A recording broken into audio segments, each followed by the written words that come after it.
Keir Starmer slams decision to ban Maccabi Tel Aviv fans from Aston Villa match.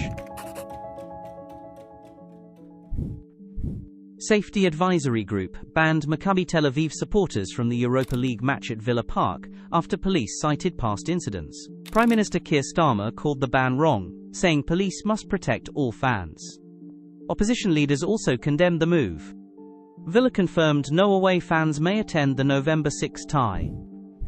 The ban raises questions over tackling anti-Semitism and public safety at football games, spotlighting tensions between security and fan rights. Welcome to British News Blog, where we cut through the noise and deliver the political stories that actually matter. If you're serious about understanding what's happening in Westminster and across Britain, hit that subscribe button now, because what I'm about to tell you has sent shockwave through every corner of British politics, and you won't want to miss a single detail. When was the last time you saw Keir Starmer, Nigel Farage, Kemi Badenoch, and Ed Davey agree on anything? When was the last time Britain's political establishment, from left to right, united in one voice? Well, it's happened, and the reason is nothing short of extraordinary. West Midlands Police have sparked what might be one of the most significant political firestorms of the year, and the implications reach far beyond a single football match. Here's what you need to know. Aston Villa was set to host Maccabi Tel Aviv in a Europa League fixture next month at Villa Park in Birmingham. It should have been straightforward, a continental football match like thousands before it. But last night, Aston Villa announced that the city's safety advisory group had delivered an unprecedented warning.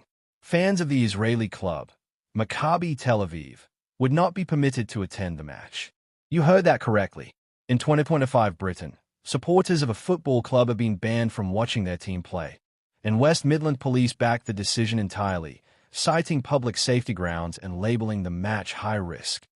Now, before we go any further, make sure you are subscribed, because this story is developing rapidly, and British News Blog will be the first to bring you every update, every reaction, every consequence of what's unfolding. This isn't just about football. This is about fundamental questions of safety, freedom, and what Britain stands for. The political reaction was instant and explosive. Prime Minister Sir Keir Starmer didn't mince words. He called the decision wrong. Full stop. He declared that Britain will not tolerate anti-Semitism on our streets, and that the role of the police is to ensure all football fans can enjoy the game without fear of violence or intimidation. Strong word from a Prime Minister who's often accused of being too cautious, too calculated. But here's where it gets interesting, because Starmer wasn't alone, and the chorus of condemnation reveals something profound about the state of British politics right now. Kemi Badenoch, the Conservative leader, went even harder. She called this decision a national disgrace. Think about those words for a moment. A national disgrace. She asked how things have come to this and laid down a challenge that Starmer cannot ignore. Badenoch reminded everyone that Starmer had pledged Jews are welcome and safe in Britain, that he stands shoulder to shoulder with the Jewish community and will use the full force of his government to prove it. Then she asked the question that cuts to the heart of this entire controversy. Will he back those words with action and guarantee that Jewish fans can walk into any football stadium in this country? If not, she warned, it sends a horrendous and shameful message that there are parts of Britain where Jews simply cannot go. Let that sink in. In modern Britain, are we really entertaining the notion that certain communities cannot access certain places because the authorities cannot or will not guarantee their safety? This is explosive territory, and Badenoch wasn't finished. This morning, she doubled down, condemning what she called Starmer's weak response. She accused the Prime Minister of failing to stand up for Britain, drawing parallels with the ongoing Chinese spy row. Jewish fans banned from a football match, and Keir Starmer says it's wrong. She tweeted, "Our weak Prime Minister keeps waiting for others to make the decision. He lacks the backbone to stand up for Britain." Those are fighting words, and they signal that the Conservatives see blood in the water. But here's what makes this truly unprecedented. Liberal Democrat leader Sir Ed Davey joined the condemnation, stating that West Midlands Police had made a serious mistake. His words were simple but devastating. You don't tackle anti-Semitism by banning its victims. This decision must be reversed. When the Lib Dems, often overshadowed in the political discourse, come out swinging this hard, you know something has gone deeply wrong. And then there's Nigel Farage, never one to hold back, who declared that this takes racial discrimination to a whole new level. 4 party leaders, 4 completely different political philosophies, one unified message. This is wrong. If you're enjoying this deep dive into the story everyone's talking about, do me a favor and subscribe to British News blog right now. We're building a community of people who demand better from our politicians and our institutions, and we need you with us. Robert Jenrick, the Shadow Justice Secretary, saw an opportunity to revisit his controversial comments from Tory conference about integration in Birmingham. Last week, he'd been attacked for pointing out that parts of Birmingham were a failure of integration. Now, he argues, he's been vindicated. Israeli football fans are banned from watching their team play at Villa Park because the police can't guarantee their safety. Maybe, he suggests, he wasn't wrong after all. Whether you agree with Jenrick or not, his intervention adds another layer to this debate, forcing uncomfortable questions about integration, community cohesion, and the role of law enforcement in maintaining public order. So let's examine what West Midlands Police are actually saying here. They've backed the ban on public safety grounds, branding the match high risk. On the surface, this might sound reasonable. Police forces make risk assessments all the time, and their primary duty is to keep people safe. But dig deeper, and the implications become troubling. What precisely makes this match high risk? Is it the presence of Israeli fans? Is it the fear of counter-protests or violence directed at those fans? And if it's the latter, aren't we essentially telling potential victims that they are the problem, that they must stay away for their own safety? This is the paradox at the heart of this controversy. If West Midlands Police are saying they cannot guarantee the safety of Maccabi Tel Aviv supporters, what does that tell us about the security situation in Birmingham? What does it say about the state's ability to protect all its citizens and visitors? Critics are arguing, quite forcefully, that this decision flips the entire principle of justice on its head. Instead of preventing potential perpetrators from causing harm, we're preventing potential victims from exercising their rights. It's the equivalent of telling women not to walk alone at night rather than addressing male violence, or telling Jewish people not to wear visible religious symbols rather than confronting anti-Semitism directly. And let's be brutally honest about the wider context here. This decision doesn't exist in a vacuum. Since the escalation of tensions in the Middle East, Britain has seen a significant rise in anti-Semitic incidents. Jewish communities have reported feeling increasingly unsafe, with some individuals afraid to display symbols of their identity in public.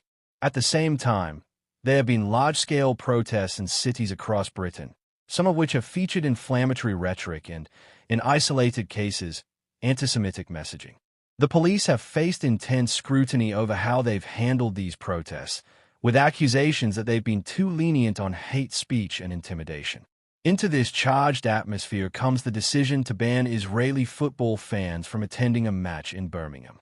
The Safety Advisory Group and West Midlands Police may believe they're making a pragmatic decision to prevent violence, but the political class, remarkably united for once, is telling them they've got this catastrophically wrong. They are saying that Britain doesn't capitulate to the threat of violence by excluding those who might be targeted.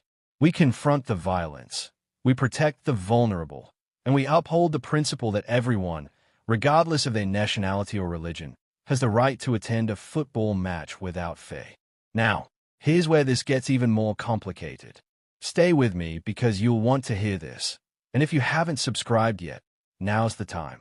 UEFA, European football's governing body, told Reuters news agency that in all cases, the competent local authorities remain responsible for decisions related to the safety and security of matches taking place on their territory.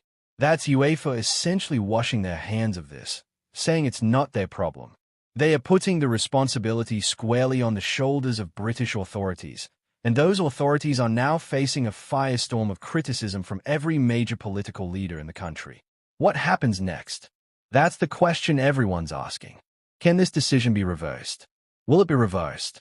Starmer has called it wrong, but calling something wrong and actually intervening to change it are two very different things. Bad Enoch is accusing him of weakness, of lacking the backbone to stand up for Britain.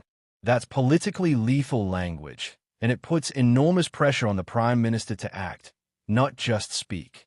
The challenge for Starmer is this. If he intervenes and overrules the police and safety advisory group, he risks being accused of politicizing policing decisions and undermining operational independence. But if he doesn't intervene, he hands his opponents a narrative of weakness and allows the charge that under his watch, there are parts of Britain where Jewish people cannot safely go. For West Midlands Police, the pressure is immense. They are facing condemnation not from one political faction, but from across the entire spectrum.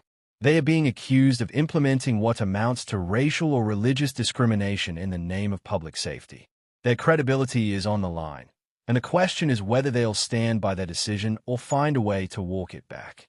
The Safety Advisory Group, typically operating in the background, is now in the spotlight, and their reasoning will be scrutinized mercilessly. For Kemi Badenoch and the Conservatives, this is a gift. They've found an issue that allows them to attack Starmer from a position of strength, portraying themselves as the defenders of British values and the protectors of Jewish communities. Whether this is genuine principle or opportunistic politics, or some combination of both, is for you to judge. But politically, it's potent. Badenoch is establishing herself as someone willing to take on controversial issues and speak in stark, uncompromising terms. Her description of this as a national disgrace and her subsequent attack on Starmer's weakness are designed to draw sharp contrasts and position the Conservatives as the party of strength and clarity. Jenrick's intervention about integration adds another dimension.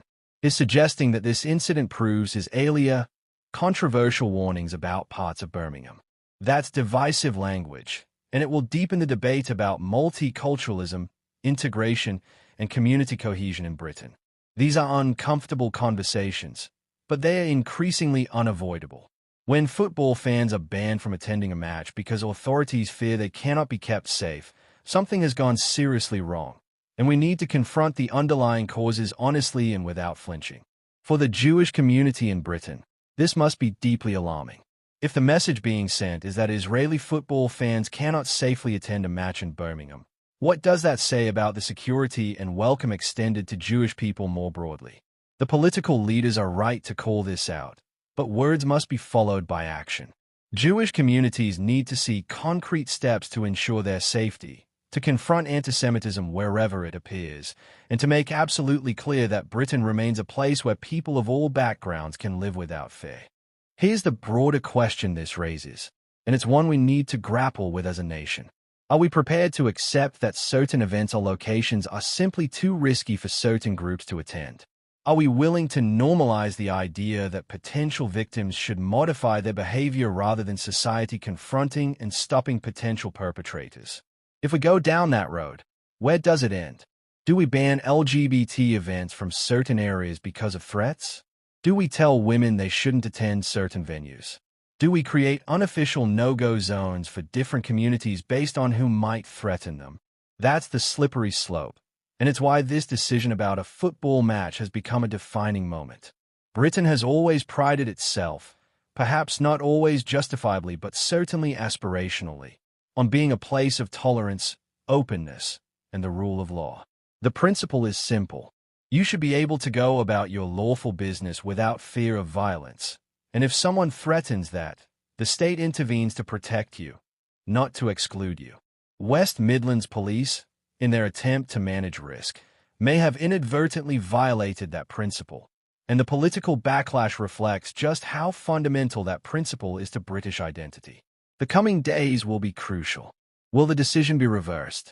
Will Starmer take direct action or continue to express disapproval from the sidelines? Will West Midlands Police stand firm or acknowledge they've made a mistake?